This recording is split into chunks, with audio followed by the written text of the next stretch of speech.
And welcome back to Pastor Plek's podcast. I'm your host, Pastor Plek, with a slew of guests on our show today. And we'll start with the sweet Adrienne Plek. How are you, Adrienne? I'm doing great. Feeling really sweet. And then also Pastor Holland from the East Side. So glad to have you joining us. Thanks, Chris. And then Pablo and Bri Mota and their son Ezekiel joining us on the podcast. How are you guys doing? Good. All right, so we're talking questions. We had a question that came in from this past week, and so it's hot. This is a hot take question, and I'm going to read it for you right off of the text. You know, you can text us at 737-231-0605, and this person texted in, "What do I do if I'm in love with a married man who is in a sexless marriage?" This is a great question, and one that probably needs to be addressed because I think that probably a lot of people have had this question. So let's just go right to our guests today to see what they would, Adrienne. No, good. Any thoughts here on? I have a lot of thoughts. What do you think? I'm assuming this is a woman. What do you think this woman should do if she's in love with a married man who's in a sexless marriage? Well, she needs to find a way to redirect her passion. Yeah. But I have some questions as to does the marriage being sexless make her feel like Is she the answer? the marital covenant is void now? That's weird. That's irrelevant. Sexless marriage, abusive marriage. I don't really care what marriage they're in. It's a married man. Right. And what makes you think that he'll have sex with you? Well, is she even asking that? That's a good point. Oh, what she's in love with him. You're suggesting is that he's the reason it's sexless. Well, Okay. I mean, it takes two to tango, right? So, I mean, there might be a reason she does the married woman doesn't want to have sex with her husband. And so when you're sort of thinking the grass would be, because you're the greener grass, and once he comes to you, all will be. Oh, yeah. You're not for the greener grass. Right. Yeah, you're just new set of problems. Right. Okay, so let's go to Pablo. What do you think? Or Bri, what do you think? I think there's a lot of issues here. Okay. On both sides, on this guy's part and on her part. Right. But yeah, I feel like I don't know why the sexless marriage was thrown in there. Well, probably because she thinks she has a relationship with this man who is married to somebody else, and she's probably thinking it's time for her to either move in or move out. And I think your advice at this point would be Get out. Yeah. Yeah. Yeah. And I think there is some type of relationship going on, because how does she know? Oh, how is she in love with him? There has been some type of emotional something going on between these two for her to know so much. And it's not like you see someone and you fall in love. That's something that takes time in getting to know someone. So it's are you truly in love? Are you lusting after a married man? Yeah, that's the other issue I'm having is you can care about somebody, you can love somebody, but not be in love with them. Well, I mean, this could be like a famous person. I'm in love with that star on the screen, and I'm assuming from all the tabloids they have no sex in their marriage, and I could be the solution. But either way, to even engage the thought of I'm in love, being in love is to me that's it's a decision, right? We talk about this, that the choice to love your spouse is a decision. It's not a feeling. Mm-hmm.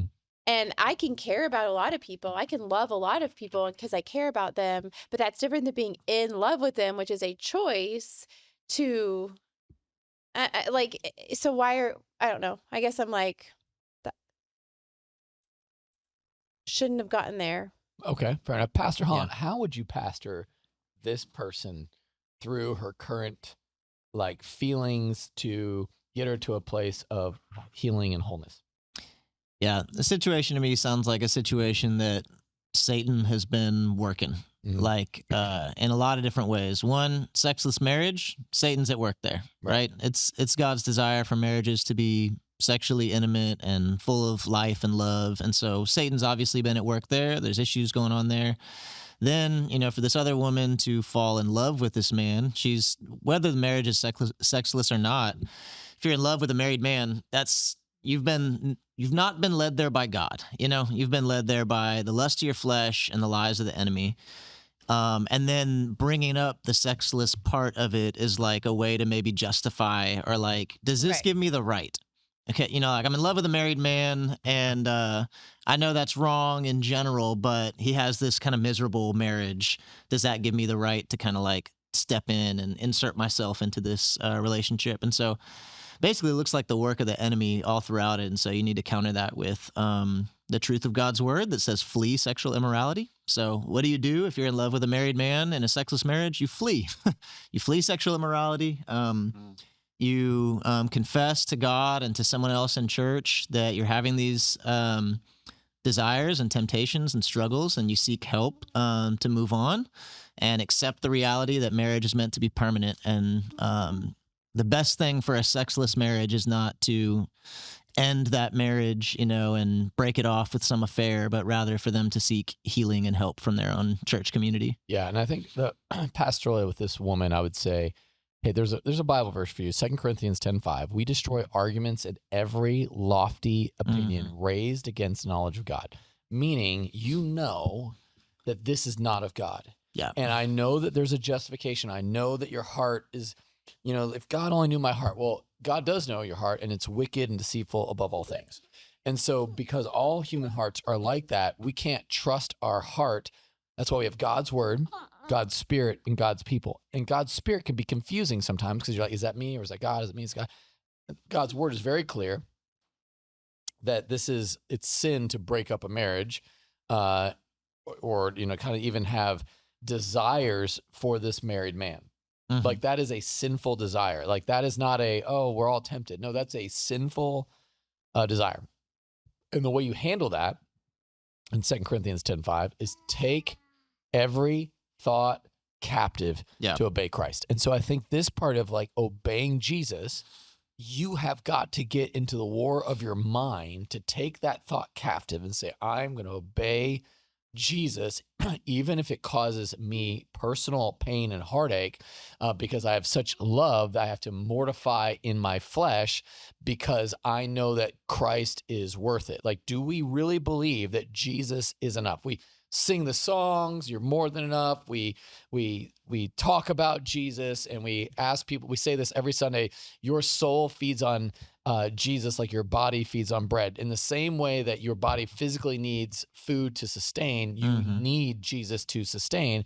And if you replace Jesus with sexual immorality, it might satisfy momentarily, but ends up making you starving and leads to death.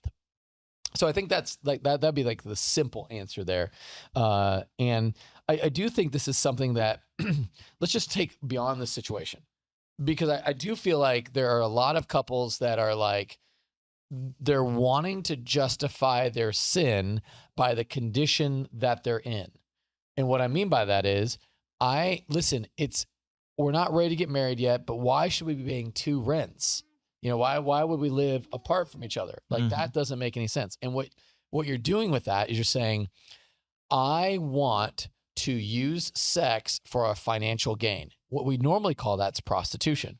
But in this moment, like nobody wants to say that, but you're saying like, no, the reason that I need to live with this person before we're married is for financial, to get ahead financially. And no one wants to say that's prostitution, but what is prostitution? Okay, except that if you're sleeping together, whether you're living together or not, it's sort of a different conversation. But I guess what I'm saying is, like, if the only reason that you're living together, you would say, like, I believe that we need to be married and all that. I believe there's a right way to go. But right now, we just can't afford it. Then you're then becoming, what is that? Is that not true? Yeah. I guess if you're saying you're abstinent, living separate, and then now living together, you're not, fine. But I don't know anyone that's like sexually abstinent and then moves in and then starts having sex. No, right. Most people have sex first, right? And then they justify it by saying, I need to pay rent. So therefore, like, why justify the sin that they're already entangled in with their financial, with circumstance. benefits. Absolutely. Right. And I think that's true for a lot of sins, for sure. Yeah. But I think But that I think typically the excuse doesn't. is prostitution too hard? No, it's fine, but it's just like it's silly because sex is present both ways. So it's not like it's not like the money. It's not. Right. You're using the person for financial gain, which is weird. But you're using the person whether there's financial gain or not. Sure, but I guess what I'm So saying, you're the justifying justification, you're a victim of the rent. sex now because of you need the Right. rent. I need the rent. Right. That's like a passive prostitution. Sure, fine. It's like there's nothing I could do. My point is your sin is following the circumstances is behind. It's dragging behind the sin. Right. And so the sin's there. And now you're trying to justify it with circumstance. It's not usually, I think, the circumstance that then. Right. I think there's a non-intentionality, right? So the intentionality is like, I want to be in a relationship with this person. Oh, I love being in a relationship with this person. Oh man, oops, we had sex. Okay, well, it's really hard to not have sex. We're already having sex. We might move in because it's cheaper. I think that's where that eventually goes. But that's like a accidental way to do your life. It's not without intentionality. And then all of a sudden you find yourself using the reason it's cheaper, which really cheapens the whole relationship. I think that's the struggle. I agree. Yeah. And I think even going back to our example, like say the man in this sexless marriage decides to end the marriage. Right. Okay. And so now, and say it's a biblical divorce. We'll just go that far. Let's go that far. Let's say that so the man is now out of his marriage. It was a biblical divorce. This woman's ready to come in. I guess that's where I would say you're a fool if you think that you can enter in relationship with this man, even though relationship is not sin. You're crazy if you think it's going to be without issue.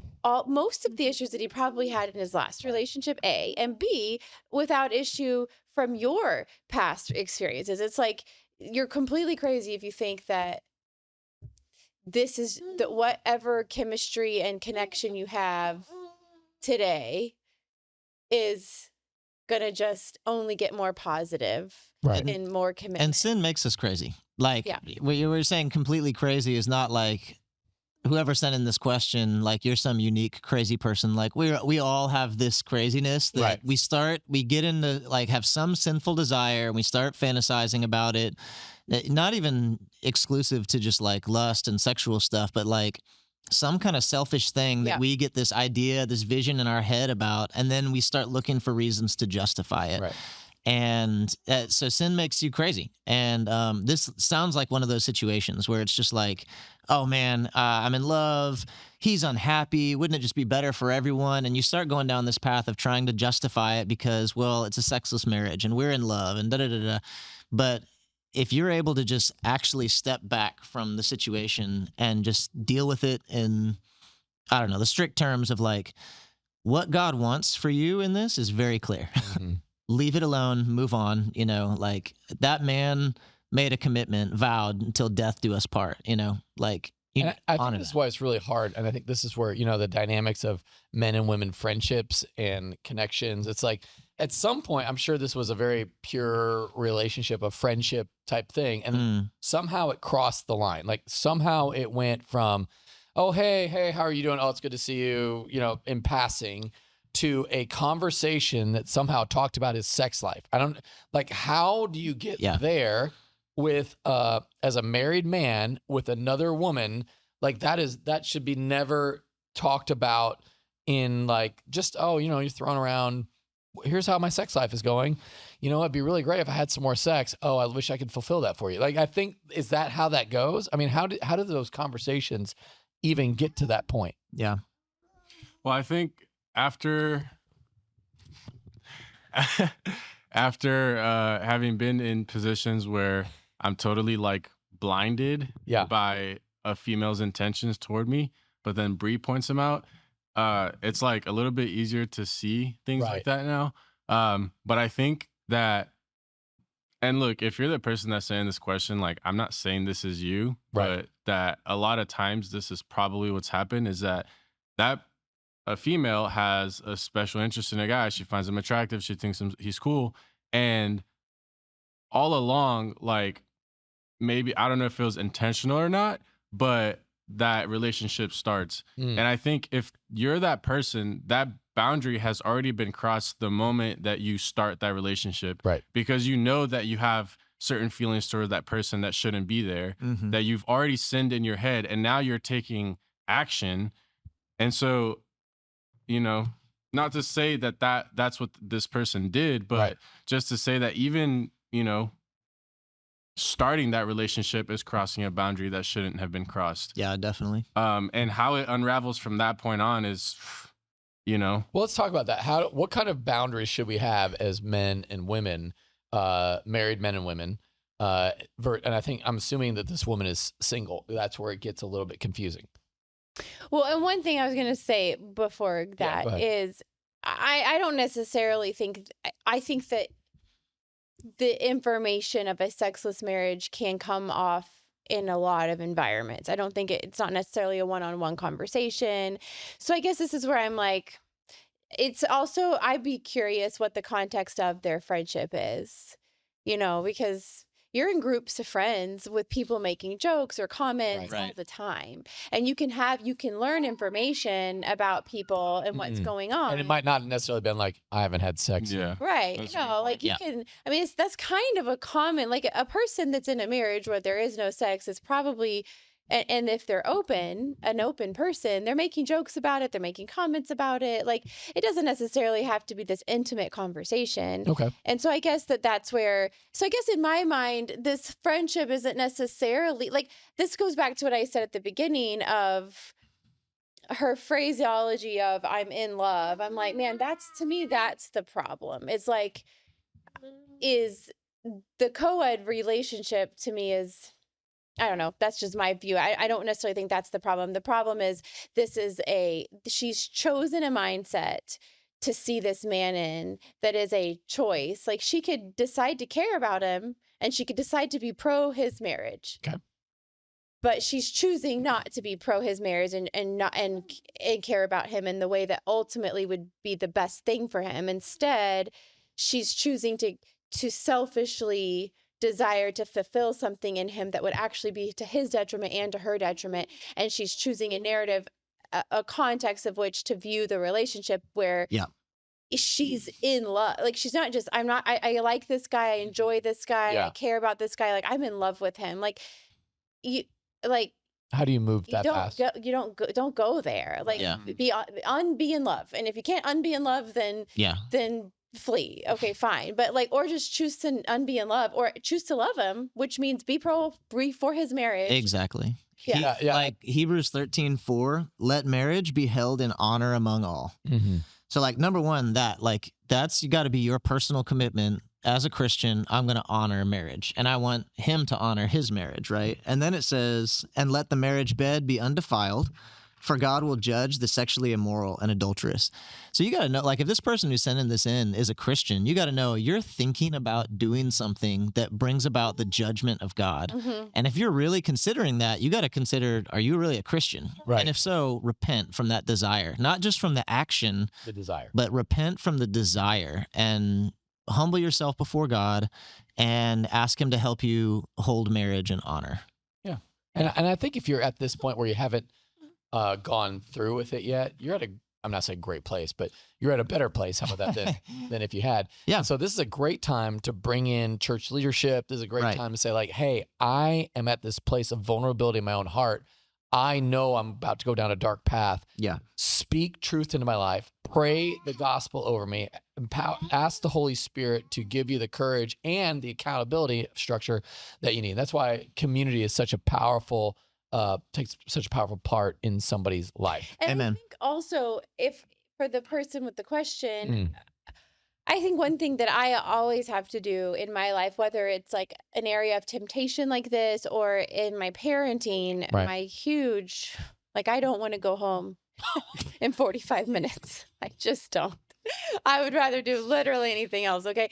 And I'm like, so it's not, Adrienne, like, confess you don't want to go home. It's like, no, I'm praying to God for the desire to engage. I'm praying to God for the desire, for the energy to go engage and to parent and to hold the kids accountable to the things like, and so in the context of this temptation, I'm praying to God that God would give me a desire for this man, the health of this man's marriage. Because clearly, I mean, it doesn't sound like she's got that, right? She's kind of hopeful that the marriage like is kind of done. Yeah. And so I'm like, so focus on like, if God could change your heart and you could become for his marriage and for what's best for him and for you, then like that ultimately, that's more effective than this quote unquote fleeing, which I think fleeing is biblical and I don't want to make fun of it, but there is kind of this, like, I'm going to put my fingers in my ears and close my eyes and just going to pretend like this doesn't exist and I'm just going to run away from it.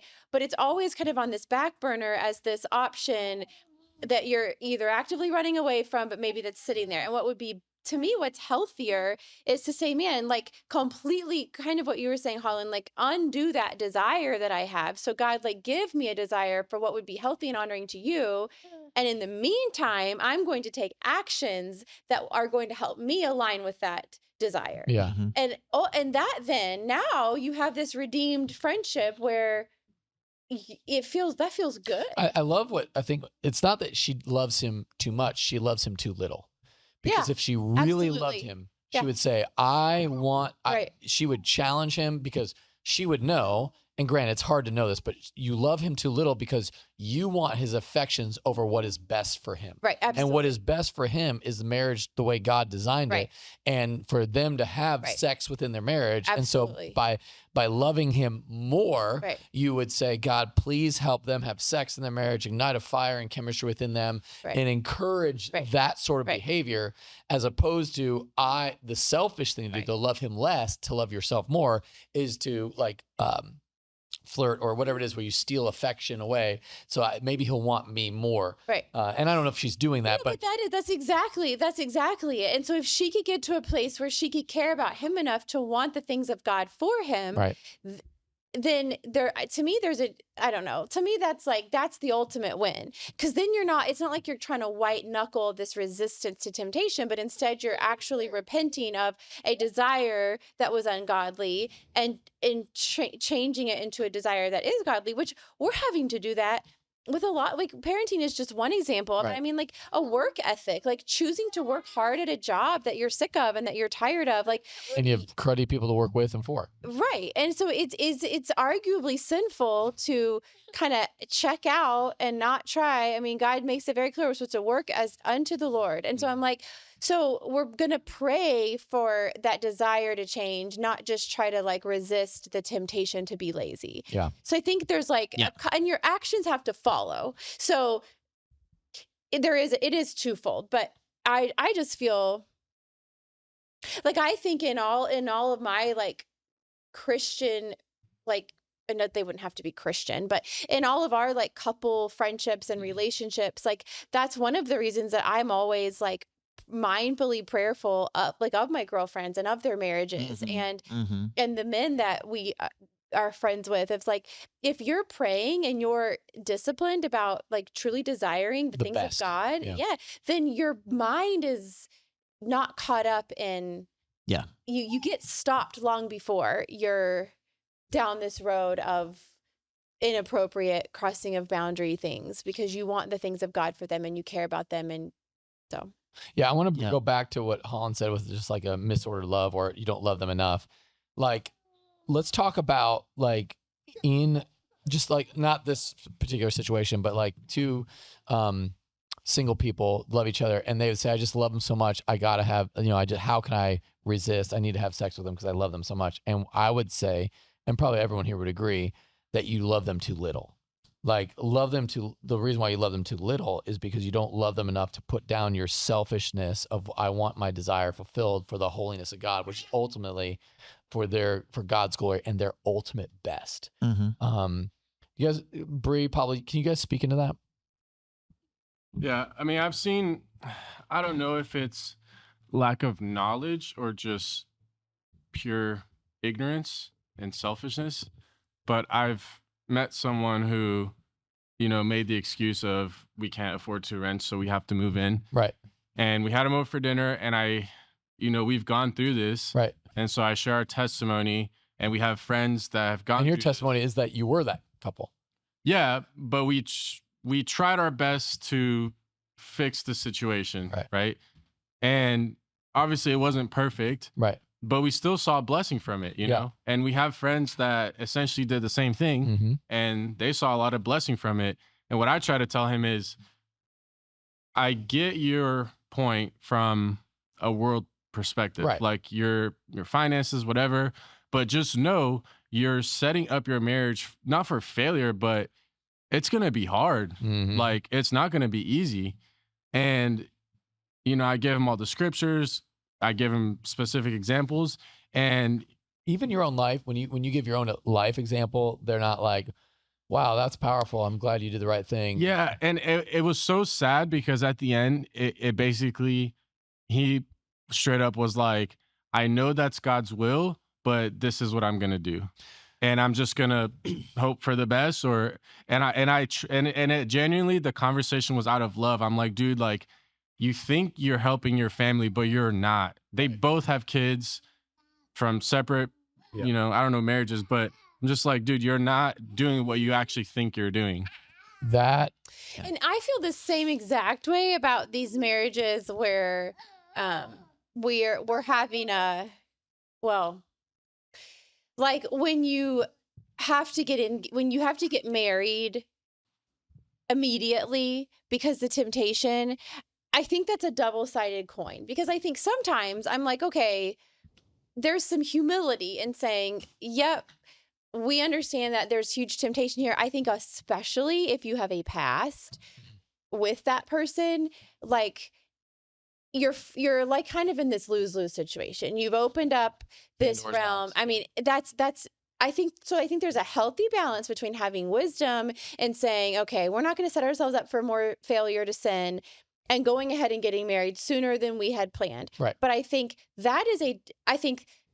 I think there's a context for it. I think there's a place for it. Sure. But I also think that when it becomes kind of a norm in a Christian community to just have a whole bunch of early weddings, I'm like, well, hang on. Like, the same amount of self-control that you're struggling to have, you're going to have you're going to still have that same amount of self-control struggle. And I don't care when the people then get married and go, oh, we don't have the problem anymore. I'm like, give it 5 years. Like, you like give it a little bit of time. Okay, yeah, you're right. In your first year of marriage, you're going to not think that there's problems because there's not a need to restrain yourself, but that same need to like give into what feels good and like in the moment indulging the desires of your flesh. Like, you don't want to be yoked with someone that has a history of always indulging the desires of their flesh. And like, you don't want that. So find the balance. Like, I still think I do want it to be clear. I don't think it's always a mistake to have an early wedding, but I think that when it becomes kind of this, like, yeah, we're not sleeping together, but, you know, we would like to start in 3 months because it's just getting too hard. And then we're just going to have our wedding 2 years later. I'm like, figure out how to get a wedding in 3 months that is your wedding that you're happy about, or figure out how to wait for an appropriate amount of time to have the wedding that you want. But to me, what that shows is that there's two parties involved and they're in disagreement. And the person who's refusing to wait, to me, is the person that we need to watch for. I'm like, if the woman really wants her wedding, then love her enough to give her wedding, but then woman, hold your wedding with an open hand enough to get it figured out in 6 months from now. You know what I mean? Like, meet each other halfway. That's what the rest of your life is going to be, working out those two things. So if you can't do it, this is where I kind of going back to you and I, Chris, like, I felt like we were quick, but we were, the timing was more connected to my work schedule than it was, we can't wait for 3 more months, right? It was kind of like we wanted to set our early months up in marriage where we would have time to do a honeymoon in time. So that was logistically different, but it was still very much like it would have been foolish for us to just give it a whole nother year. Right. That would have been foolish. And so I think you just have to hold that tension well, but you also have to recognize that whatever is causing the tension of not being able to wait today, that's not going away. It'll just remanifest into something else. Yeah. I think that, I think it goes back to just how much do you love someone because I just am so in love with you, I must have. No, I'm so in love with you, I can resist. Exactly. And I'm so in love with you, I can have a wedding that's maybe not as fancy as I wanted. Or I'm so in love with you that, I'll not hang out with you as much because I can't control myself and I want to. And that was always a really big for me when you and I were dating. You had gone further with other girls, and I was like pretty insecure about that. And so I pushed the envelope because I was like, you can't be this serious with me if you haven't done these things with me. And you were like, Adrienne, I love you and I want something better for you than what I gave to what I've done in the past. And I couldn't see it like that, which was frustrating. Yeah. Yeah. And not to make, we were ever like perfect by any stretch of the imagination, but we've had to work out a lot of that stuff in our marriage. And so I think what a lot of this, like, you don't love them, I think to say you don't love them enough reorders your mind to say, because I think if you love someone, you're like, I'm willing to do whatever I need to do for this person. And I think if I would have had somebody say to me at that time, I would have had better language. If I could said, Adrienne, I love you so much that I don't want to go this direction. That would have been a way better thing to say. And I think at the time your reasoning was like a purity reason. Yeah. And I was kind of like, well, that's water under the bridge. I was like, who cares at this point? Yeah. Like, you've already crossed there's not purity here. Right. But I didn't understand the consequences of some of those very seemingly insignificant things had consequence. Sure. That I didn't anticipate. And I actually think your motive was because you cared about our relationship. Right. I was too immature to see that. And I didn't have the language for it. Yeah. I wish going back, I could have said, I love you so much. I don't want to I want the best for you. And what God's best for you is me restraining our physical intimacy until the time is right. Yeah. And I even think within that there might have to be compromise, but because remember you started, here, this will be interesting. Oh, wow. So do you remember you started with no kissing, which Holland, you did. You didn't kiss Jenny, right, till your wedding day? No, we didn't for a while. You did kiss her. Yeah. I asked Chris, like, when we have a reputation around here as not kissing her till your wedding day. Started that. Not me. Pretty sure you do. You have a reputation. It wasn't either Chris or I, but I won't. What I encourage and what I tried to practice and what I saw accountability for was the idea that I think is scriptural is until she's your wife, she's your sister. And so there's not some middle ground in scripture of dating or engaged has this advanced level of intimacy that's not full marriage, but it's more than just friends or something. And so that's what I would counsel people to do is Song of Solomon, don't stir up love until it pleases. Don't awaken love until it pleases. Don't do anything that, is sexually arousing until you're married. But in terms of how we did at that, that was something I had to get accountability from a lot of people in church and we tried really James Meyer, he lived together at the time. And he would call you and be like, hand check. No, he just lived there. He was there for all of our dates. He would watch when Jenny would come over to watch a movie. He would just watch it with us. You lived with James? Yeah. So before Dee Dee moved. Off Goldfish Lane. Before Jenny and I were married, we lived together. And when Jenny would come over, James would just sit in between us on the couch. That's a real friend. Yeah. I would get random texts from him all the time, just hand check. And that's right. That's a hand check. So we try to do, only date in public. We tried to implement a lot of that stuff. And there was, when we stumbled one time, I confessed to Chris, and I was serving in the youth ministry at the time. Okay. And Chris was like, there's grace for one time.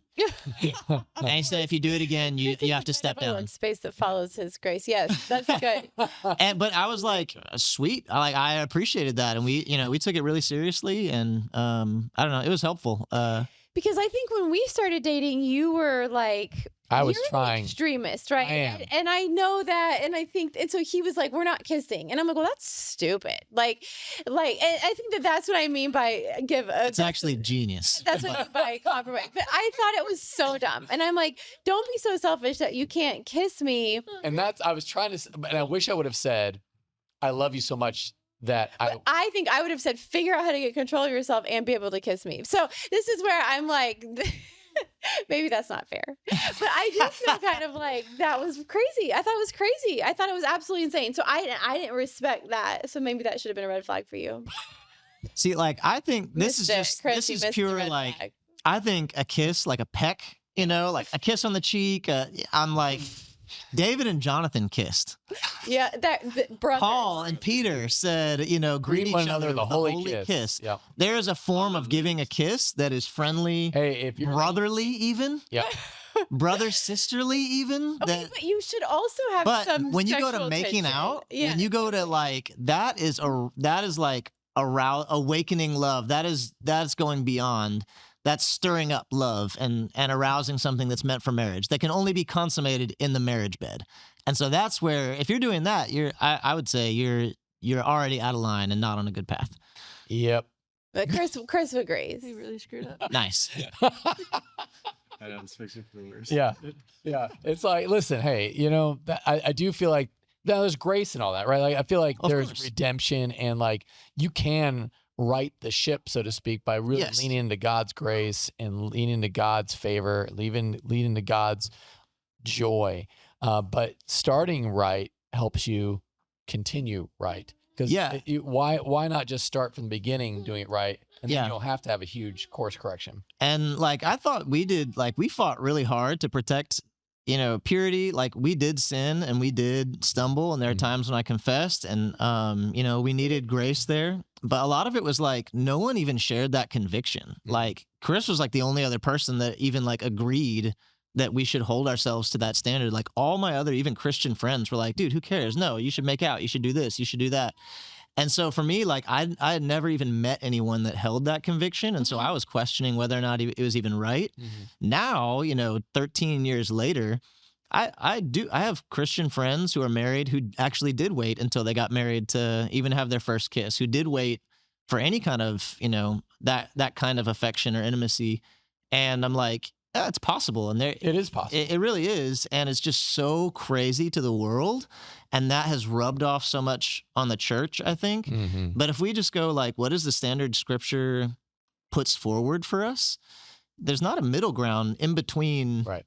And it just seems so crazy. Good point. And I would never act like I have a way forward for dating people. Like I'm like, you're screwed. Like, everybody's screwed. Like, I'm like, we should all be getting married at like 16. I really believe that. Like, I just think we're made to be getting married at 16 and imagine if you're pregnant at like 17 years old. Like, that's a lot easier. I just think we're made for that. I think that it's just, you heard it here first. Trad Wives with Adrienne. We're going to do arranged marriages. And you can sign up for your marriage at Adrienne.com. Like, biologically, we were not made on any level to put this off like we do. Like, not at all. Like, mentally, emotionally, like, you can't find me a girl that doesn't have some hang up of some high school, college, boyfriend, crush, something, because women are, our 15-year-old crush, our 18-year-old summer boyfriend is still haunting us because not haunting us. Gosh. Wow. But Please elaborate. They're burned in your memory. Yeah. Because we're so emotional and connected, and dudes aren't the same. Right. Men aren't the same. But like, God made us that way for a lot of good purposes, but it's just so that's what I mean by not even on a physical level, but an emotional, spiritual connection, relational, like, God wired us and designed us, and our society just isn't set up, I don't think, for how we were wired and designed. And so, right. So what is the way forward? I think that's a great question to ask. I think Holland outlined it. I think what Holland said is it. And that's why I say is like, I obviously didn't. Would you be able to counsel somebody and say, like, no, listen? I can't. I wouldn't be able to do that. Why? Because I just think I can't. Like, in my mind, I'm like, we're in a broken world. I don't know what to tell you. Try and fail, but try to make your fail to where it's not as bad. Why not? I really don't have a. Chris, Why you not do the counseling for these things. Why not aim for God? Like aim, you've heard it. Shoot for the stars, you'll hit the moon. Like, why not aim for perfect, and then understand God's grace is amazing, and then live in that freedom, as opposed to live in this quasi, I don't really know what's right, what's wrong. I think that's what makes it hard. Because then, well, I just don't think it's ever right. Like I could have kissed you longer than a brotherly greeting, and I would have been fine. I could have gone to bed that night with no sexual problem. Sure. But that's because I didn't Chris. really get it right. I didn't really understand. I didn't know, and I would have been caught up in the emotional connection of it. Whereas the same on the other side of that same relationship, now there could be a man that's struggling more sexually, and I'm like, so shoot for what? Like, shoot for holiness, right? So I would say I would have been in holiness, and you wouldn't have been in holiness. So now I have to shoot for your holiness, and so it's like, so every relationship you're having to shoot for the holiness of the more depraved person in the moment. Meaning like the standard is like, I treat you like a brother, or I treat you like a sister until we're married, and then you get to enjoy the fullness. But then, but this is my other issue. Okay, here we go. So people have a lot of sexual dysfunction. Yeah. That might come out in the non-brotherly greeting. What? What what are you saying? There are people who, to me, if someone can't be like romantic or be physically affectionate, you need to kind of like, listen, both of you are going to disagree with me, but all right, there are people that I know at physical affection, sure, and they have childhood problems. They weren't given affection as children. They're uncomfortable with affection. They're uncomfortable with slowing down. And so I would say you're a fool to go get married to someone that's just crushing it on this discipline and this distance, because I'm like, how do you know that this isn't their wall? But you could say that about anything. How do you know? But basically, you're saying you got to try it before you buy it. Yeah, try it. Oh my gosh, no way! All right, listen. Marriage. Okay, no, you go. Yeah. So you're telling me on the podcast. I would love to hear, because Chris, for example, how much dysfunction has come out for Chris since you've been married? Yeah, but that's what I'm saying. That's my point. Yeah. It's like, no matter what, of course, dysfunction is going to come out after you get married, and you got to work through it. People, and you're really selfish, and marriage is the thing that sanctifies. But regardless, I don't care if you're really, really good at having all these holy boundaries. Okay, fair enough. You probably have a bigger problem. Or you really love Jesus. It could be doubtful. But so here's what I'm saying. Like, in your brotherly affections. Oh man. Does that mean you've never hugged somebody without a sexual intention? Okay. Well, no. Let me say this. Yeah. All right. Yeah, Holland. One of the things that we're back with the fact that when we read about greet each other with a holy kiss, or David and Jonathan, kissed each other, we read that and that sounds so crazy and goofy or gay or weird. Great. I actually am on board. It's a revealer that our society today is so deprived of healthy relational affection. Yes. I would actually 100% agree with you on this. Okay. Nice. Look at that. Okay. And so when you actually, part of the way forward is like re-normalizing healthy friendship and affection. Yes, I would agree. That you can actually, I would say in that kind of environment, you actually can get a sense of someone who is like relationally healthy, emotionally healthy. I would agree. And isn't it true I'll that take we, you. without us having sex, we had an attraction that you could, like a chemistry, if you will. Okay, but you want to know, okay, fine. But I actually like Holland's argument way more, because you're right that if somebody couldn't give, there is a heightened level of friendship, affection that I think is healthy. Okay. That I am just starting to kind of like understand, like even among my girlfriends, like I was like, I don't want you to touch me, like don't hug me. And like over the last few years, that's been changing, right? Yeah, For you me, it used was to be more a with non-hugger. it was a woman. It was with women, really, but Right. that's fine. And so I'm just like, I just really don't. But now I don't feel that way anymore. And it actually it's whatever. I don't need to talk about myself. My point is, you could have sensed my issue there. Yeah. From what you're describing, you wouldn't have had to go into a sexual realm to notice that. So I do agree. A person that has the healthiness of a heightened friendship, affection. You're saying heightened? Heightened. Heightened? Yeah, heightened. That's a word, Holland. I thought it was heightened, but you're saying it like a TH. Sorry, keep going. Heightened? It's not heightened. Heightened? Heightened. I think it's heightened. It's heightened. Heightened. Oh, I don't think the there's a person that TH. grew up in Perryton thinks he knows how to pronounce something correctly. I've only heard heightened. Let's look it up. Oh, not you. It wasn't him. It was Jordan. Maybe clearly Jordan. So heightened Okay. is. Can we just move on? All right, Yeah. So a heightened. heightened. Go ahead.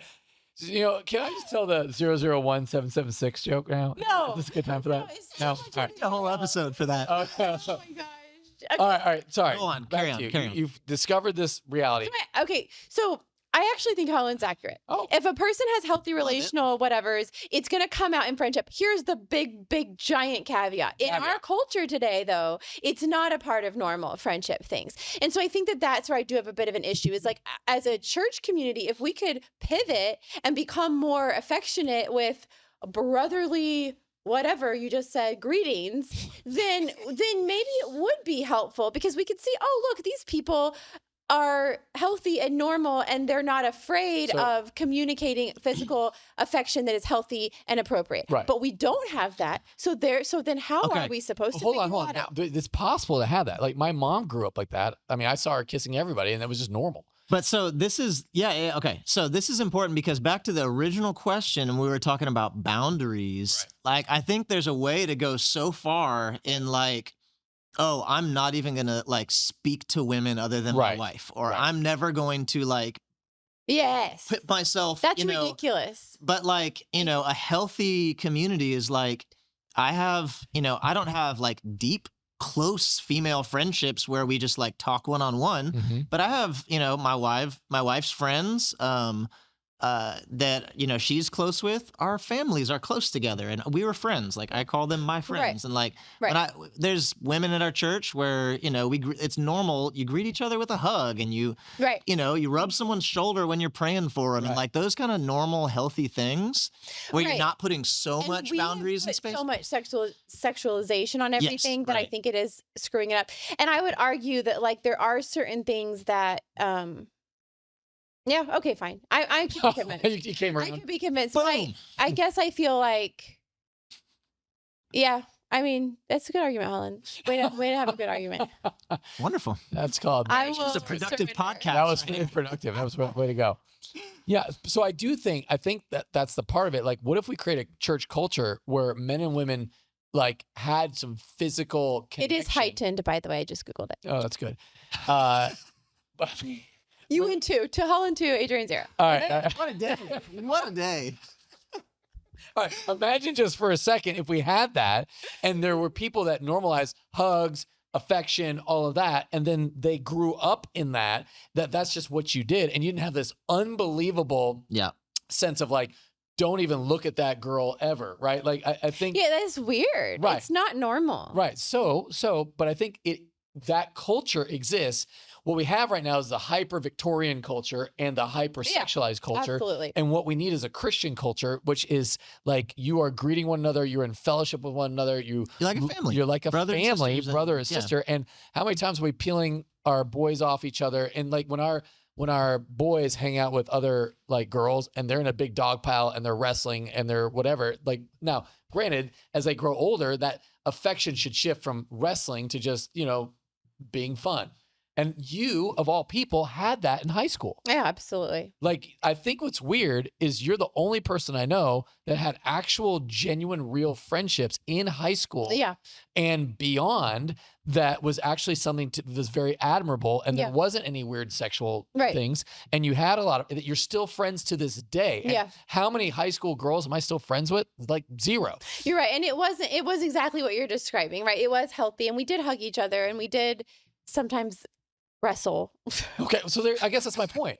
Right, like you had genuine friendships. Like, so why wouldn't it be wise then to have continue that and then maybe even marry a person like that? Yes, sure. Okay, so especially if you're 16 and it's an arranged marriage, right? Yeah, 100%. Yeah. Yeah, I would agree, and I guess maybe now that I'm like you've fleshed out, like you've kind of. I think what I'm starting to boil it down to in terms of my hang up is. There maybe are 2 subjects here, and one is physical affection, and the other is the ability to slow down and prioritize relationship and be intentional in relationship. And I think you can slow down, prioritize relationship, and be intentional in relationship, and do it all extremely appropriately. Right. And I think for me, maybe I'm realizing I was looking for those things in the physical affection. Right. And I think which was actually a misread because one could argue that you struggled with slowing down and prioritizing relationship, but because we had physical affection, it felt like it covered that. Right. And so then the first few years of our marriage, we had to work on the latter. And I'm probably still working through my ability to slow down and connect. I mean, I'm wired to like, let's go. So you could argue that I translated something wrongly. Right. You made a mistake in marrying me. Well, I'm just kidding. But you know what I mean? I guess maybe that's what I'm kind of getting at. And really, that's not something that needed physical affection to discern. Right. So that's interesting. And even in that situation where you weren't very good at that, and you could argue that was our purity solution, busyness, when in reality it wasn't. It was a separate problem that did come out more in marriage, and it's something that God's been faithful to healing, redeeming. Amen. So that's good. That's really good full circle. You know, what we do here at Pastor Plek's podcast is we really take you through the full gamut of emotions on issues facing our culture today. So, man, thank you guys so much for watching. Any other final thoughts from the peanut gallery over here? We talked a lot about like aiming for perfection, but I just want to encourage people that if you've already slipped up, it's not too late. Yeah. Like Pablo and I can speak into that. Like it was 4 years of free for all, and then conviction came, and it was super hard. But moving out, and like God rewards that still, and He sees it. Amen. And I'd encourage anyone at any stage to. Yeah, I love what you just said, Bri. I do feel like sometimes there's this classic Matt Chandler sermon where he tells a story about, a purity thing, and the evangelist hands a rose to, a dude in the first row, and he's talking to all these singles. They say, hey, pass this around, smell it. And then the rose finally comes back to the front and he says, if you've given away your purity, this is what you are. It's the rose with the leaves falling in the thing. And then the whole time it's like the most defeating thing. Everyone there just feels shame. And what Chandler is saying is he's sitting there and he's like, but Jesus wants the rose.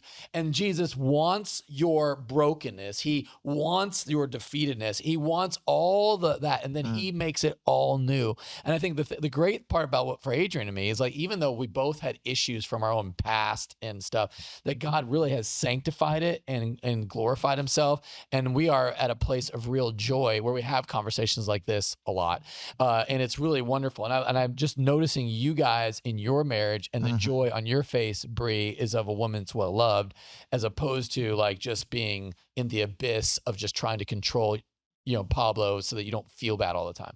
And that's a huge difference that gets to be excited. And now I watch you championing him as he makes his way into ministry, and it's wild to watch and it's exciting to watch. And so you guys should just really, obviously you're going to glorify God in that, but just take joy in what Jesus is doing in your own lives and celebrate it. And then I think ultimately that's what's going to make what we're talking about attractive to people that are not buying in is you're able to give a picture of what a relationship, the way it was designed to be, can look like. All right. Hey guys, thanks so much for watching. We love questions, so text in 737-231-0605 or go to pastorplek.com. We'd love to hear from you.